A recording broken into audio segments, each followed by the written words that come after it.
Have you got lots of roses growing in your garden and you're not quite sure what to do with them to bring them indoors to enjoy as cut flowers? I'm Julie from Julie Davis Flower Workshops and Flower Start, the online flower arranging classes. You'll notice if you've got garden roses, they're very different to the kind of roses you buy in the supermarket or from your florist.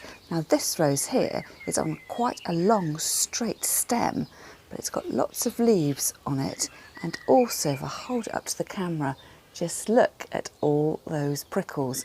These aren't particularly big, but they go all the way up the stem, and I'm holding the stem really carefully. In fact, I've got a rose thorn in my thumb, so you just need to be ultra careful. You'll probably also find with your homegrown roses, on one stem you've got lots and lots of heads, which makes the stem very heavy. So if you were thinking of putting that into an arrangement or a vase, you may find that everything becomes slightly top heavy.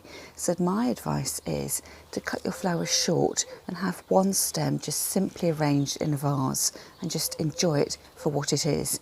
If you decide you'd like to add your roses into a fuller vase arrangement, just be really careful, especially with these prickles, because as you arrange the flowers, if you want to then take something out, it may well drag everything else out of the vase.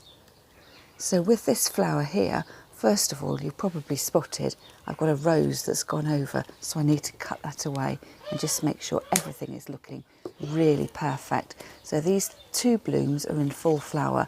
There's a tiny bit of damage on the petals, but that'll be fine in my vase. This one's part open, and then I've got some buds to enjoy as well. Now, a tip I learnt recently was if you've had lots of wet weather before your roses have bloomed, you may find that the rainwater damages the buds, and then they dry out and it becomes like a hard casing around the buds. Now you very carefully peel that away with your fingers. The tightness of the dried flower petal will disappear, and then your flower will burst out into bloom. Using my scissors, I'm going to cut away these side shoots.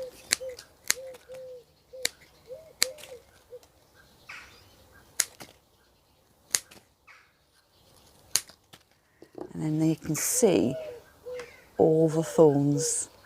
So as I say, they're not too big, but they just do run up the whole of the stem. If you want to get rid of the thorns, just take a pair of closed scissors and run it up and down the stem, and you'll find that the thorns fall away quite easily. So what kind of vase are you going to arrange your rose stems in? I've decided on something that's really quite small. Ideally, I think, for a rose, you want something almost like a bud vase, quite a compact shape with perhaps even a really tiny hole, just so the flower is really well supported.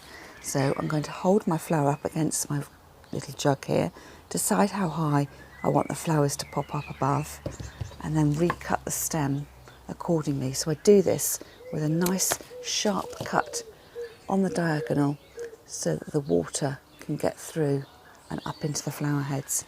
I've cut off the last of my leaves here, so they're not lying in the water and I'm not going to start rotting off and spoiling my roses. And then a simple cut and plonk, very casually, sitting in my vase. And imagine if you had a rose with a much bigger head, you might have the whole head covering that vase with no little side shoots there. I'd love to see what your garden roses look like in your vase. Send me a photo. You can tag me on social media in Twitter or Instagram as Flower Start with an underscore at the end, and use the hashtag Flower Start as well. That's all from me for now, and I'll see you another time.